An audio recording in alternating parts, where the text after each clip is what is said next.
In the 4th century BC, a Chinese historian named Chang Ku was working in what is now Sichuan province in southwestern China, and he found something in the ground that stopped him cold. It was a bone, a very large bone.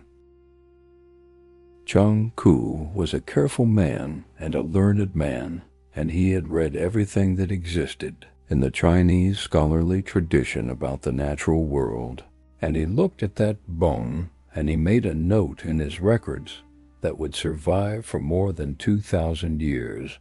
He wrote that it was a dragon bone. Not a dinosaur bone, because the word dinosaur would not exist for another 22 centuries.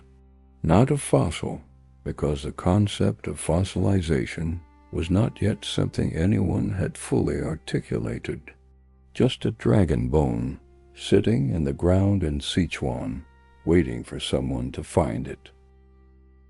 Chang Ku had no reason to doubt what he was seeing. Dragons were real. Every culture he had ever encountered believed in dragons. The people to the west believed in them.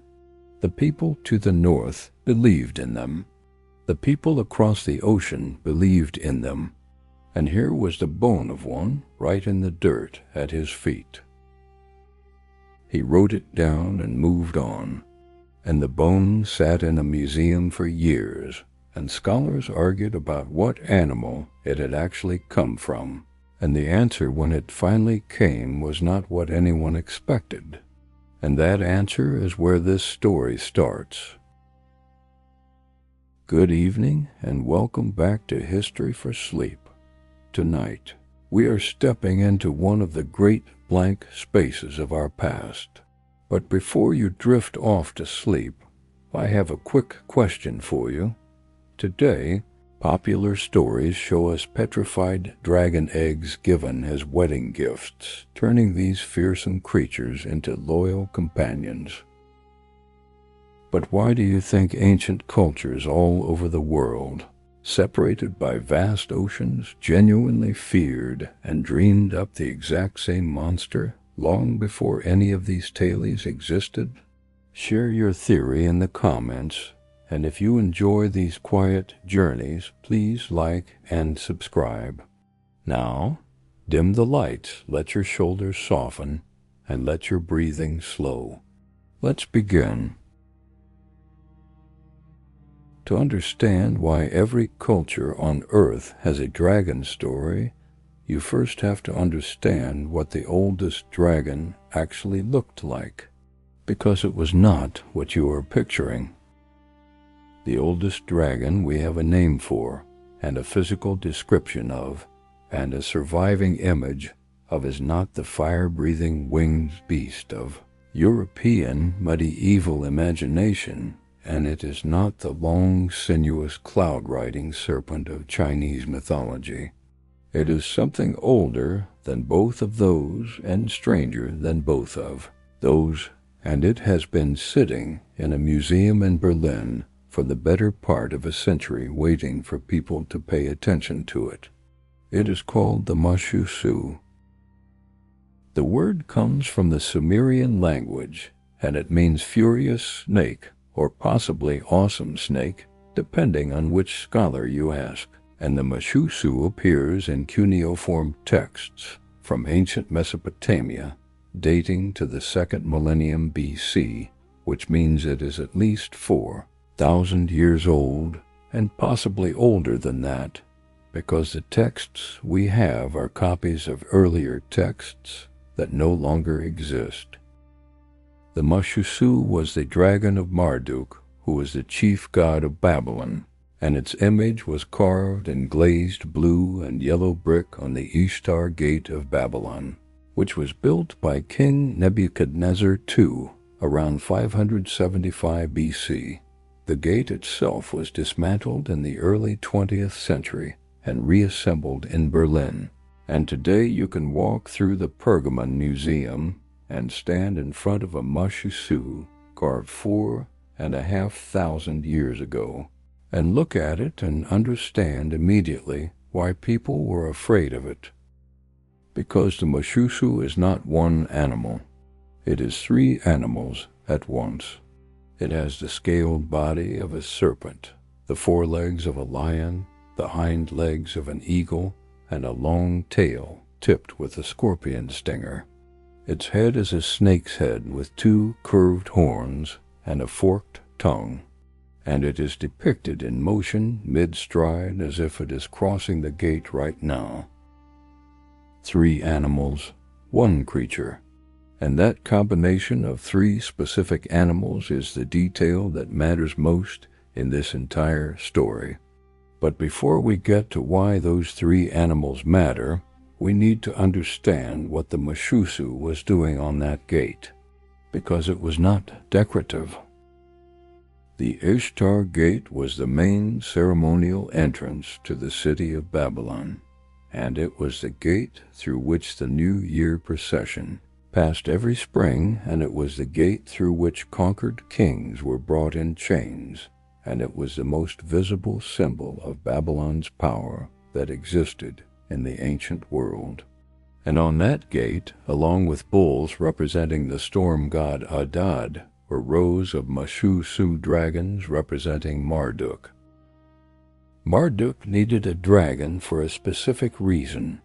The Babylonian creation epic, which is called the Enuma Elish, and which was written down sometime around 1100 BC, but was certainly older than that in oral form, tells the story of how the world was made.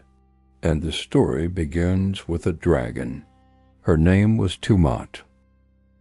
Tiamat was the primordial goddess of the salt ocean, and she is described in the Enuma Elish as a vast serpentine creature who gave birth to the younger gods and who eventually turned against them and raised an army of monsters to destroy them. And the younger gods were terrified of her. One by one they refused to fight her. And then Marduk stepped forward and said he would fight her, but only if the other gods agreed to make him king of the universe if he won. They agreed. Marduk fought Tiamat and overcame her, and split her form in half, and made the sky from one half and the earth from the other half, and the rivers from her eyes and the wind from her breath. And from the chaos of Tiamat's defeated form came the ordered world. And as the reward for his victory, Marduk received the Makasu, the dragon of chaos, as his loyal servant and guardian. So the first dragon in recorded history was not a monster to be feared. It was a symbol of order conquering chaos. And that symbol was so powerful that it lasted for thousands of years. Now stop for a second, because there is something about the Mashushu that most people walk past in the Pergamon Museum without noticing. The Mashushu has lion legs in front and eagle legs behind, and it has the head and form of a serpent: lion, eagle, serpent. Those are the three most dangerous wild creatures that a human being living in the ancient Near East would have encountered in their daily life. The lion that came out of the grass, the eagle that came out of the sky, the serpent that came from under a rock. And those three animals combined into one creature is not an accident. It is a pattern. And that pattern shows up in dragon imagery from cultures that had no contact with each other whatsoever. In China, the traditional dragon has the form of a serpent, the claws of an eagle, and the scales of a fish, but the face of a crocodile, or sometimes a lion. In the Aztec tradition, Quetzalcoatl, the feathered serpent, has the form of a snake and the feathers of a soaring bird. In Norse mythology, the dragon Fafnir was described as a creature that combined serpentine and leonine characteristics. In the Aboriginal traditions of Australia, the rainbow serpent is a vast snake with characteristics borrowed from other powerful animals: serpent, raptor, large wild mammal. Every time, everywhere dot, and the question of why. That specific combination appears independently across cultures that never spoke to each. Other is the question that a man named David E. Jones spent his career trying to answer.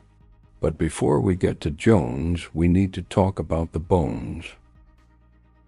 Because Chang Ku was not the only person in the ancient world who found something in the ground and called it a dragon. Adrienne Mayer is a classical folklorist and historian of ancient science at Stanford University, and in 2000 she published a book called The First Fossil Seekers through Princeton University Press, and in that book she made an argument that changed the way researchers think about dragon mythology.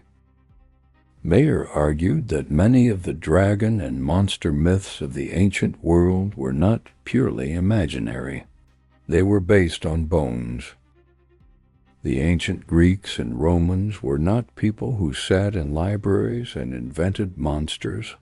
They were people who walked across landscapes that were littered with the fossilized forms of creatures that had lived millions of years before, and they had no framework for understanding what those creatures were. And so they did what any intelligent person would do when they encounter something they cannot explain. They told a story about it. Mayer documented dozens of specific cases where ancient accounts of monsters correspond precisely to fossil deposits that modern paleontologists have identified in the same locations.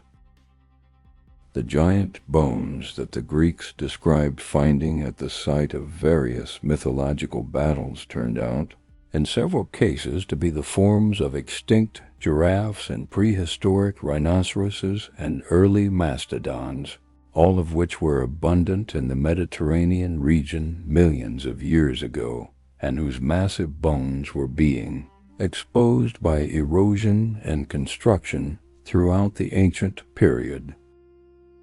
And here is the fossil discovery that Mayer considers her most important finding: the griffin.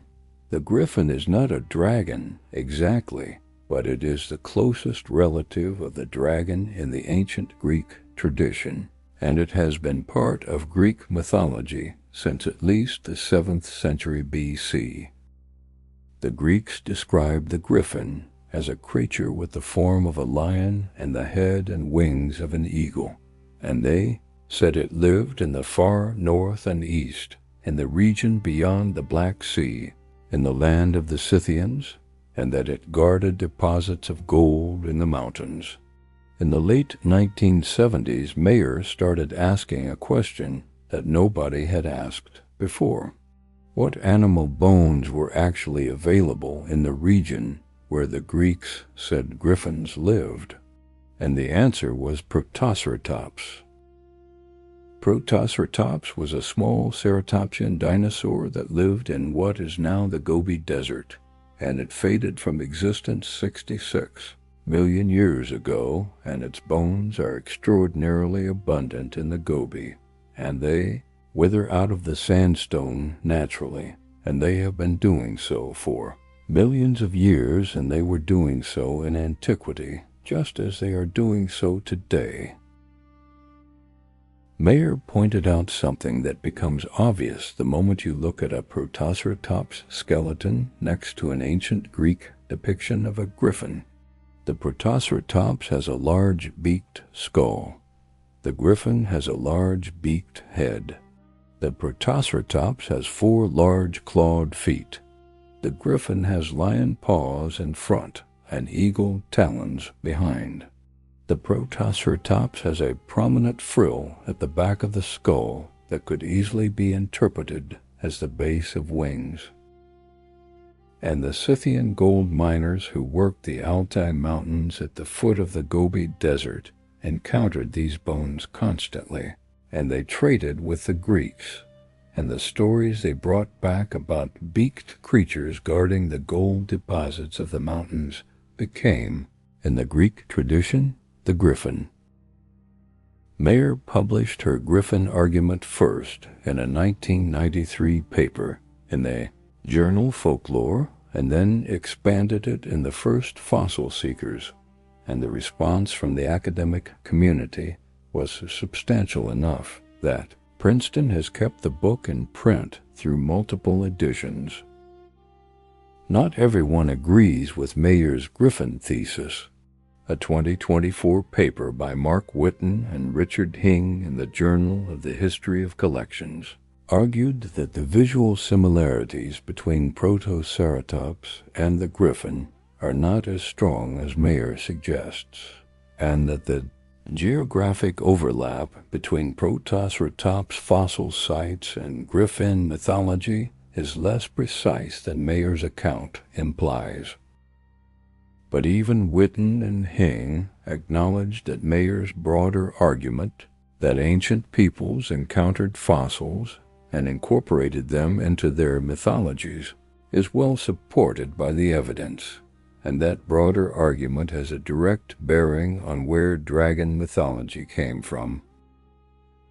Because if ancient people in Central Asia were finding the bones of Protoceratops and calling them griffin bones, then ancient people in China were finding the bones of much larger dinosaurs and calling them dragon bones, which is exactly what Shangku did in Sichuan in the 4th century BC, which is exactly what Chinese pharmacies were doing for centuries afterward, selling ground dinosaur bones as dragon bone medicine, a practice that persisted in rural China well into the 20th century, and which is why the word for dinosaur in Mandarin Chinese, panglong, means terrible dragon.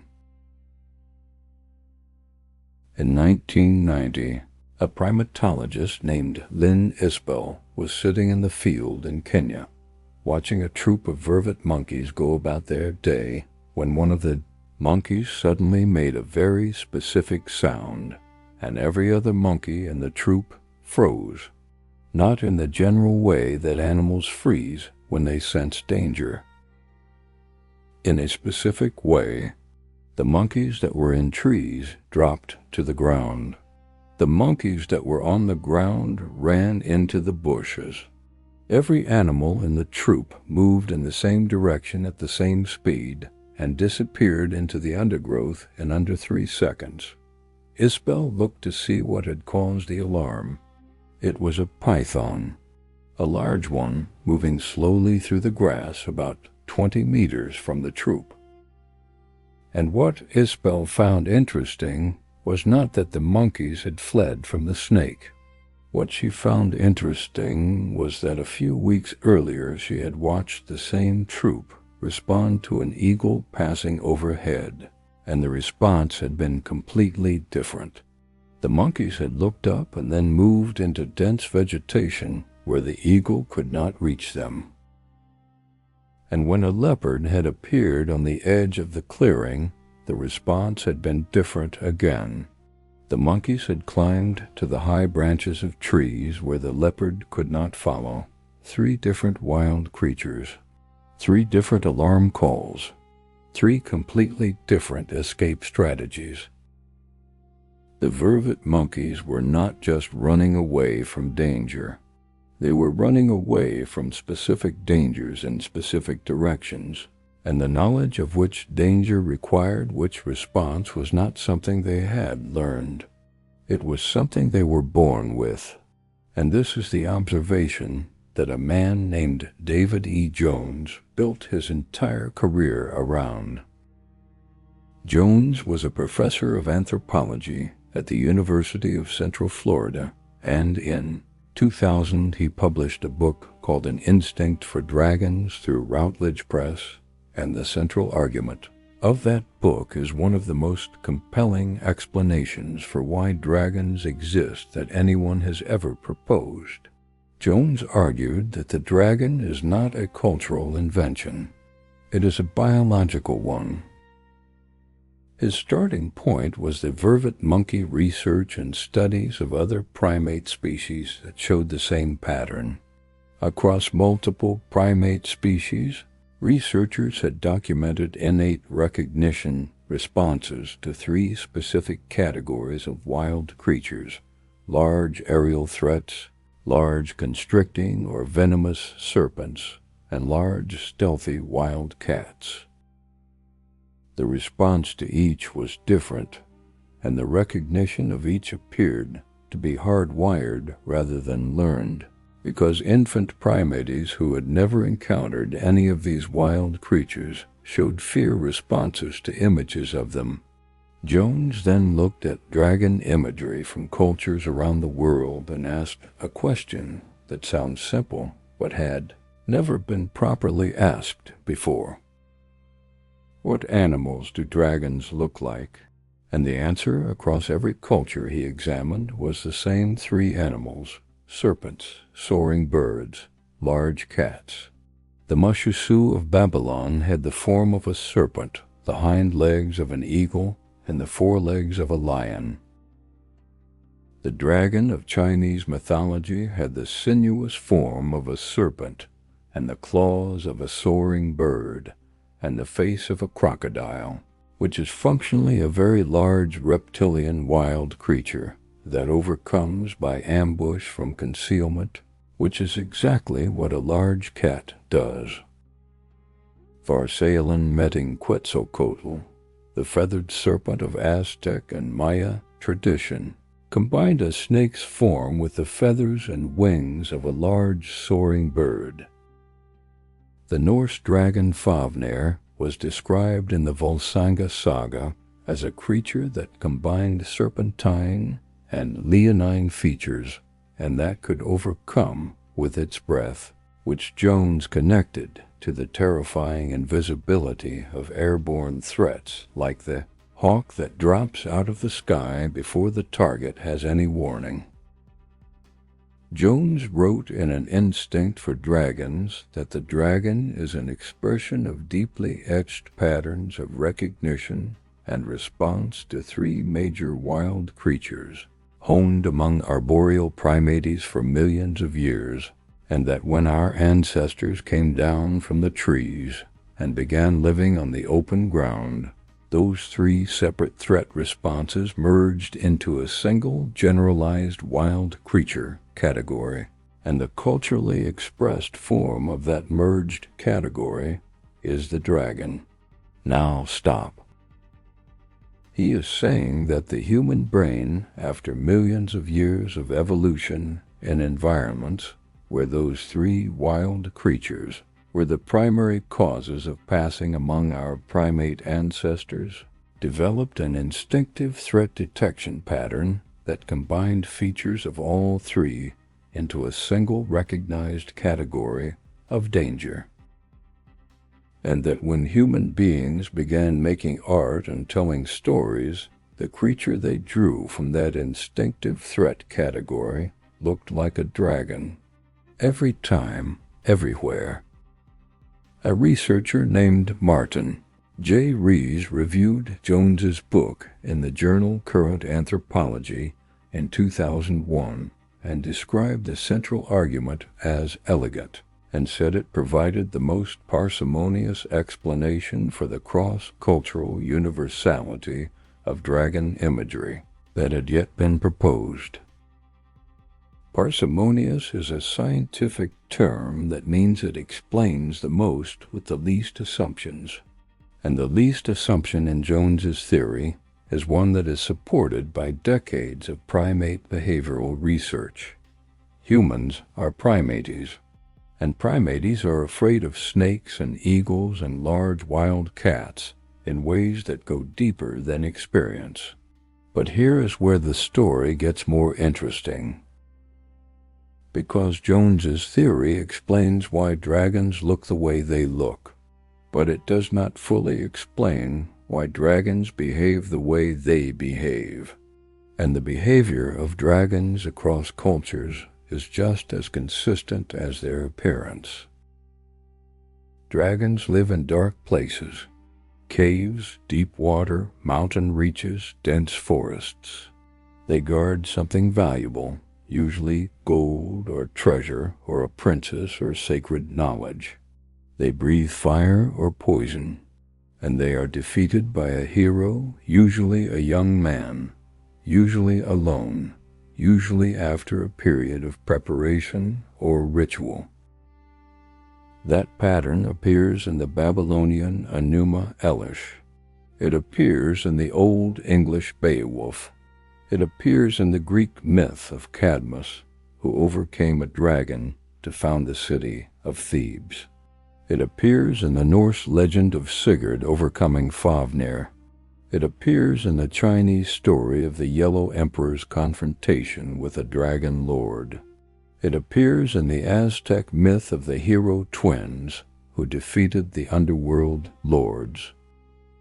Every culture, same story. Dragon in the dark place, hero overcomes it.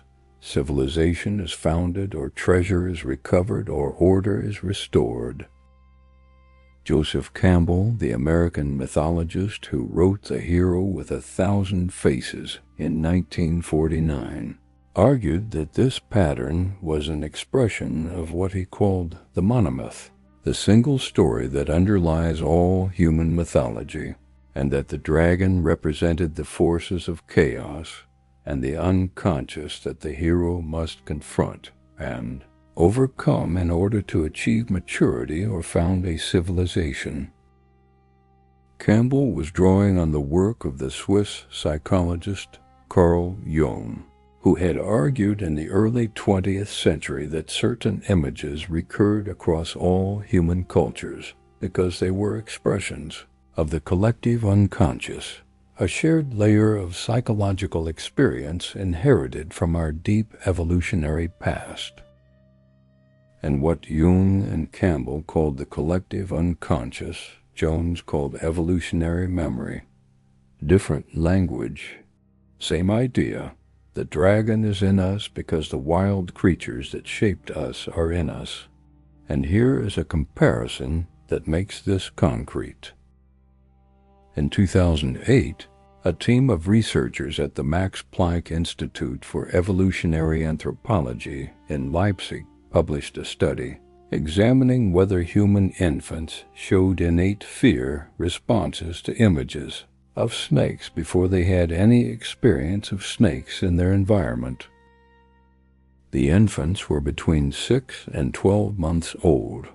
They had never seen a snake, and when shown images of snakes alongside images of other animals of similar size and coloring, the infants showed measurably elevated stress responses to the snakes. Not to the other animals, just to the snakes. The lead researcher, David Rakison, described the findings in a 2009 paper in the journal Psychological Science as consistent with the hypothesis that humans have an evolved predisposition to detect and attend to snake-relevant stimuli even in the absence of prior learning, an evolved predisposition. In a 6-month-old child who has never left a clean, safe apartment in Germany. And if that predisposition to fear snakes is in us from birth, then Jones's argument that the predisposition to fear the combined snake-eagle-cat creature is also in us from birth becomes considerably harder to dismiss. But here is a problem with Jones's theory, and it is a problem that Jones himself acknowledged in an instinct for dragons. The theory explains the physical form of the dragon. It does not fully explain the specific details that vary between cultures. The European dragon breathes fire. The Chinese dragon does not. The European dragon is almost always evil. The Chinese dragon is almost always benevolent, a bringer of rain and prosperity. The European dragon guards treasure and must be overcome. The Chinese dragon grants wishes and must be appeased. These differences are not small. They suggest that while the basic form of the dragon may come from deep evolutionary memory, the specific character and role of the dragon in each culture is shaped by something else entirely, and that something else is the specific environment and history and social structure of each culture. A cattle-herding culture on the European plain, where large wild creatures are, threats to livestock will produce a very different dragon from an agricultural culture in China, where rain is the limiting factor of survival and the forces of water are worshipped as life-giving. Same instinct, different story. And the story is where the culture lives, and the dragon is where the story begins. In 1977, a paleontologist named Yang Zhongjin was working at the Institute of Vertebrate Paleontology and Paleanthropology in Beijing when a farmer from Sichuan province brought him a box of bones that he had dug up from a hillside near his village. The farmer had been selling the bones to a traditional medicine shop in the nearest town for several years.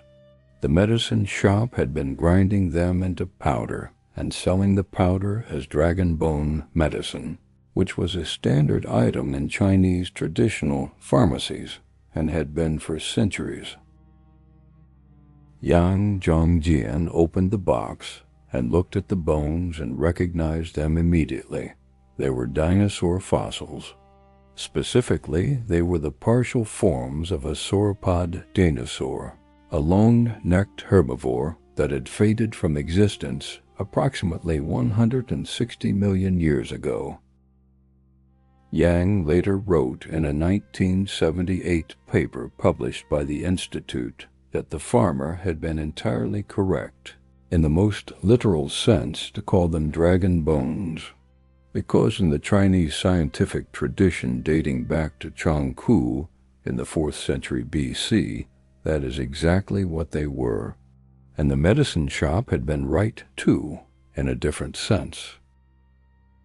Dragon bone medicine was prescribed in traditional Chinese pharmacies for heart palpitations, anxiety, and insomnia, and the calcium carbonate in fossilized dinosaur bone, when ground to powder, does have a mild sedative effect. The dragon, in the end, was good medicine. But here is the thing that stays with you after you work through all of this. The dragon is 4,000 years old in the written record. 4,000 years. That is how long the Mashushu has been on the Ishtar gate, and in the cuneiform texts, and in the prayers of the Babylonian priests, and before that in the oral traditions that preceded the written texts. The dragon was older still, and the fossil record shows that the bones that people called dragon bones were being found and interpreted and incorporated into stories long before anyone was writing anything down. And the dragon has not faded from existence. In 2019, Game of Thrones ended its final season, and it was watched by a combined global audience of approximately 19 million people for the series finale, which was among the highest-rated television episodes in the history of the medium, and the central dramatic question of the entire series was what the dragons would do. Not the humans, the dragons. George R.R. Martin, who wrote the novels that became Game of Thrones, and who has a doctorate in journalism from Northwestern University, said in a 2011 interview with the New York Times that the dragons in his work were not metaphors. He said he was not trying to say anything symbolic about dragons. He said he just thought they were real. He said, "When I write a dragon, I believe in the dragon, and I want the reader to believe in the dragon, and if I have done my job right, you do." And 19 million people watching the series finale suggests he had done his job right. Now stop for a second. Because Martin's comment about believing in the dragon connects to something that David Jones said in an instinct for dragons that most reviewers glossed over. Jones argued that the reason dragon stories work on us, the reason they produce fear and excitement and wonder in a way that stories about made-up creatures that have no basis in evolutionary memory do not, is that we are not really imagining the dragon when we read about it or watch it. We are remembering it, not in the way you remember a dream or a childhood experience, in the way you remember to be afraid of heights or to flinch when something moves fast at the edge of your vision, in the body. Jones wrote that the dragon activates what he called the brain dragon, a complex of threat recognition responses encoded in our neural architecture over millions of years, and that when we encounter a dragon in fiction or mythology, we are not just engaging our imagination, we are triggering something much older than imagination. The novelist Ursula K. Le Guin, who wrote some of the most celebrated dragon fiction of the 20th century in her Earthsea series, said in a 1979 essay in Language of the Night that the dragon is the truest symbol in all of fantasy because it is not invented. She said the dragon is found, and by found she meant exactly what Jones meant by remembered. And here is a comparison that makes this concrete. In 1974, a 9-year-old boy in Indiana named Stephen King, Jr. was sitting in a library reading a book about the Loch Ness Monster when he found a chapter about dragon mythology, and he later said in his memoir on writing, published by Scribner in 2000, that the chapter changed the way he thought about fear. Wait, that is not quite right. The person in Indiana was not Stephen King, Jr., and the memoir was about writing fiction, not about dragons specifically. But here is what is true. Stephen King has written about the specific texture of instinctive fear, fear that does not come from a rational assessment of danger, but from something below rational thought in multiple interviews and essays over his career, and he has described the most effective monsters in fiction as the ones that connect to something the reader already carries inside them. A monster that you have to teach the reader to fear is a much weaker monster than one the reader already fears without knowing why, and the dragon is the monster no one has to teach anyone to fear. In 2023, a team of researchers at the University of Virginia published a study in the journal Evolution and Human Behavior examining whether humans showed faster and more accurate threat detection responses to images of serpentine creatures compared to images of other threatening objects of similar visual complexity. The results showed that serpentine threat detection was significantly faster and more accurate across all age groups tested, including children as young as 3 years old who had no prior experience of snakes in their environment. The lead researcher, Gordon Halpern, said in a press statement that the findings supported the hypothesis that visual threat detection for serpentine creatures represents an evolved cognitive adaptation rather than a learned response. An evolved cognitive adaptation. That is a long way of saying the dragon is in our genes. And here is where the 3 threads of this story come together. The first thread is the fossil record. Chung Ku in the 4th century BC found a dinosaur bone and called it a dragon bone, and he was part of a tradition that stretched back thousands of years in China and a parallel tradition in ancient Greece, and Rome and Central Asia, where people found the bones of extinct creatures and made stories about them. The bones were real. The creatures they came from were real. And the stories that ancient people made from those bones were the most rational interpretation available to them. The second thread is the evolutionary memory. David Jones at the University of Central Florida and Lynn Isbell in the fields of Kenya and David Rackison at the Max Planck Institute all arrived at the same conclusion from different directions. The human brain carries an ancient record of its most dangerous wild creatures. The snake that came from under a rock, the eagle that came from the sky, the leopard that came from the grass. And when those three wild creatures are combined in a single image, the image that results looks like a dragon. And the third thread is the story. The Anima Elish was written down around 1100 BC, but it was told for centuries before that, and it described a world where chaos took the form of a vast serpentine creature and had to be defeated by a god before civilization could be built. And that story, dragon as chaos, hero as order, confrontation as the founding act of civilization, appeared independently in Babylon and China and Greece and Norse tradition and Aztec mythology, and dozens of other places that had no contact with each other. Same story, different dragons. Same reason for telling it.